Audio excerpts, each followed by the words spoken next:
E aí, gente, tudo bem? Como é que vocês estão? Eu sou Gabriel Cordeiro, bem-vindo aqui mais uma vez.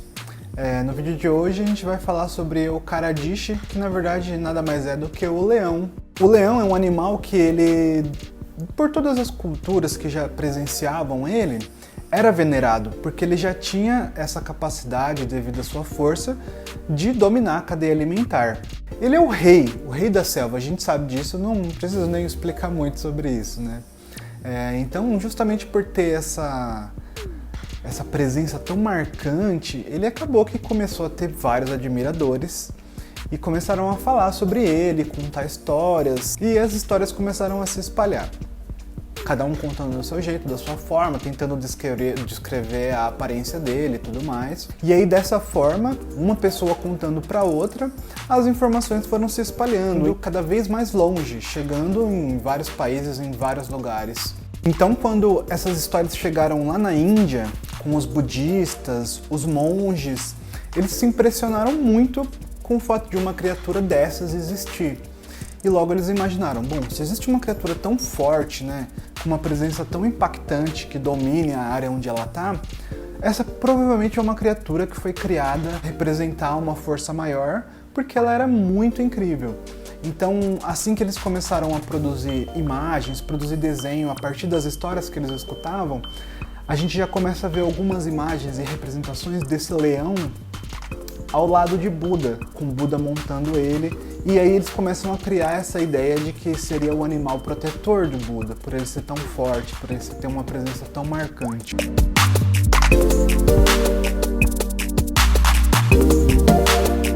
Então ele começa a ser adorado pelas pessoas, assim como as pessoas louvavam Buda, começam a louvar ele como um animal sagrado, principalmente pelo fato dele existir, dele estar na Terra. Com essa adoração ao animal, os artistas se juntam e começam a produzir peças, estatuetas pequenininhas, desenhos, decoração. E todos esses artefatos que foram criados, provavelmente eles chegaram até a China pela Rota da Seda, que era uma rota de comércio junto com as informações.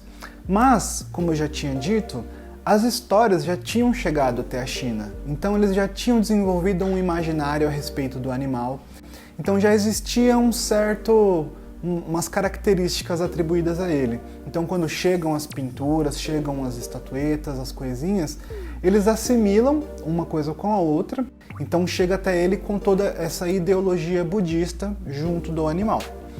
Como eles já eram um império muito grande, eles usaram essa força do leão e atribuíram ao imperador, que também é visto como algo divino, e aí assim dessa forma juntaram mais ou menos os ideais budistas com os ideais do Império Chinês. Karadiche, essa é o nome que foi dado pelos japoneses a essa criatura, o nome que a gente entende hoje em dia.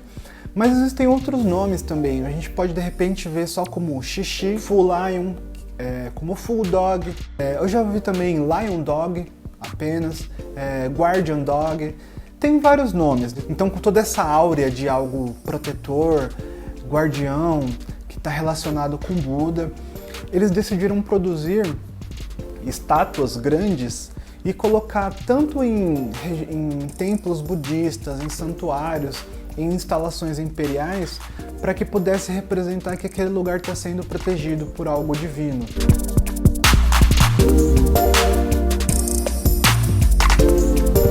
Que aí é onde a gente vê as estátuas, que são estátuas grandes, e aí nessas estátuas a gente vê um de cada lado. E aí a gente tem algumas interpretações sobre como elas são compostas. O corpo dos leões, eles são bem arredondados e eles estão sob uma base quadrada, né? Eles estão postos de guarda em uma base quadrada.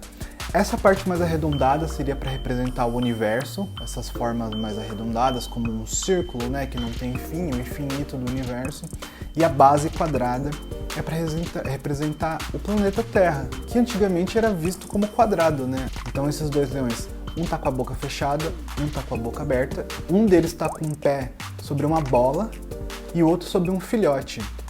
Essa bola é o macho que tá em cima com ela. A bola é a tama, que é a pérola budista. Ela é uma pérola, é uma relíquia que te concede desejos, contém uma luz assim que pode iluminar até as trevas. É um instrumento budista, uma peça religiosa. E do outro lado a gente tem a fêmea e ela está segurando um bebê. E aí esse filhote, essa proteção do bebê, ela não está esmagando ele, ela está protegendo. É para representar as várias gerações que estão por vir, que assim vão garantir o ciclo da vida, né? Que tudo se renova e as gerações da família possam sempre permanecer no mundo e assim a vida se estende por milênios e milênios.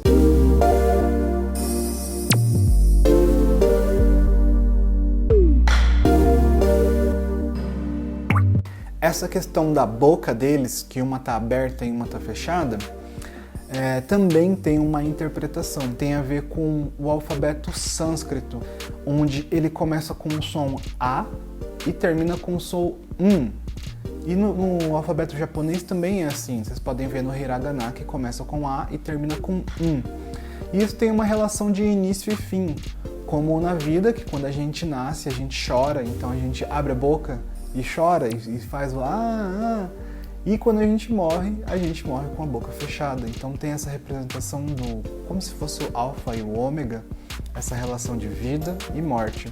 Nas tatuagens é mais difícil a gente ver essa relação da bola e do filhote. Tatuagem irezumi mesmo é mais difícil. Normalmente o que a gente vê é o balanço, a gente vê o macho e a fêmea, a gente vê essa relação da boca aberta e fechada, normalmente uma em cada lado do peito ou do braço, porque na verdade a tatuagem ela é inspirada nos desenhos e nas artes e não nas estátuas. Então dessa forma a gente tem uns desenhos mais soltos assim, que tem mais a ver com a composição do cenário, da relação entre o leão, o fundo e o queixobori, que no caso uma coisa que vocês sempre vão ver acompanhando o Lion Dog, o Xixi, o Karadishi, o que quer que seja, vai ser a peônia.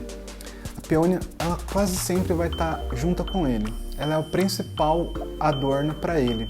E isso tem a ver com uma lenda antiga chinesa. E nessa lenda, a gente é apresentado um pouco mais sobre a essência do leão, do Karadishi. Por mais que ele pareça invencível, ele tem um ponto fraco. E esse ponto fraco é uma espécie de parasita, um inseto que vive no pelo dele. Esse inseto, se ele é deixado ali, ele começa a comer o leão, a pele dele, ele vai parar debaixo da pele dele e ele aos poucos vai se multiplicando e começa a comer a carne do leão e aí ele acaba deixando ele completamente debilitado e leva ele à morte. A única coisa que evita esses insetos, que repele esses insetos, né, é a umidade que é formada na peônia durante a noite. E aí caem gotas de água da peônia e essas gotas repelem esse inseto.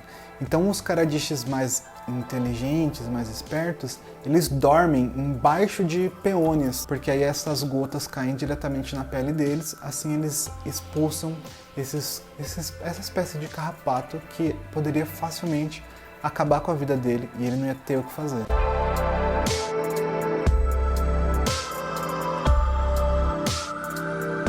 Por isso que existe essa relação tão próxima entre o leão e a peônia. Então essa lenda traz uma filosofia muito bonita, né? De que a maior ameaça pro leão, que é o rei, que ele está acima de todos, ele está totalmente protegido, ele é o mais forte. A maior ameaça para ele a gente não consegue nem ver. É uma coisa pequena que já vive dentro dele. Então isso nos conta que, na verdade, os problemas que a gente tem, eles podem estar mais perto do que a gente imagina. Eles podem vir de lugares que a gente não espera. Eles podem vir, sei lá, do trabalho, da família, dos amigos. Ou, né, uma outra interpretação, que eles podem vir da gente mesmo, né, daquilo que a gente cultiva dentro da gente, que pode vir a se tornar um problema se a gente não lidar com isso muito bem. E não no sentido de que você não deva confiar em ninguém e deva evitar todo mundo, mas no sentido de que você precisa estar atento a isso, perceber os seus arredores, perceber o que você cultiva dentro de você, para você poder lidar com isso, né? Porque você imagina, um leão, que é o rei, ele precisa de algo tão simples quanto a peônia para poder continuar vivendo, para poder descansar em paz. Então a gente precisa de algo também que nos ligue a nós mesmos, né? Algo que nos traga paz, que nos ajude a lidar com o dia a dia. Então essa é a filosofia que é transmitida através dessa lenda, né?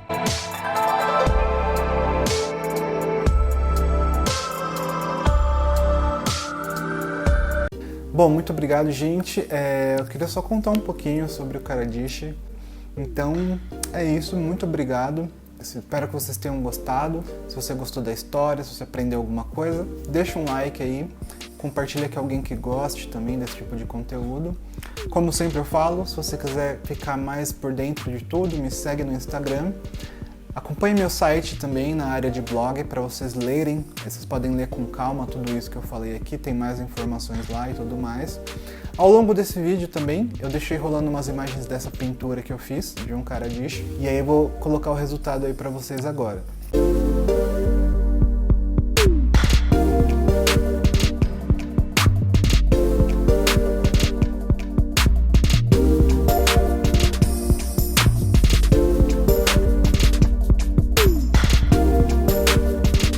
E aí nessa pintura, o legal é que a gente vê o Fudog com a Sakuras, por mais que eu tenha falado sempre da Peony.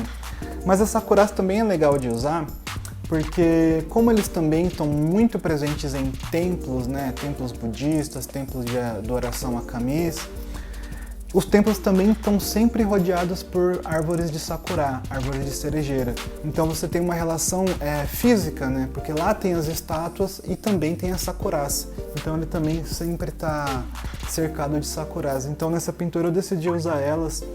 É uma técnica de desenho mais moderna, não tão tradicional. Eu gostei do resultado.